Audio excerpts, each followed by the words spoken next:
新闻一开始，先来关心目前伫台湾东南边海面有一个热带性低气压，气象署预估上近拜六礼拜会继续风台影啊，后礼拜一到拜三全台湾拢会变天。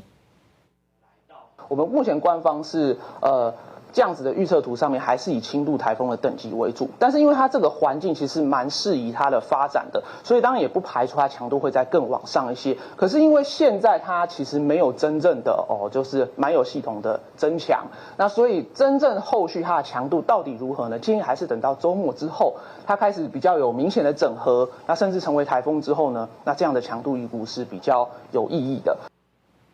气象署表示，伫琉球群岛海面的低气压有变强的趋势，可能会结做今年第17号风台影啊。预估风台会扫来台湾附近，外围环流会影响北部、东半部。后礼拜一到拜三会透风落雨，中南部的云嘛会变高，可能嘛会上大雨。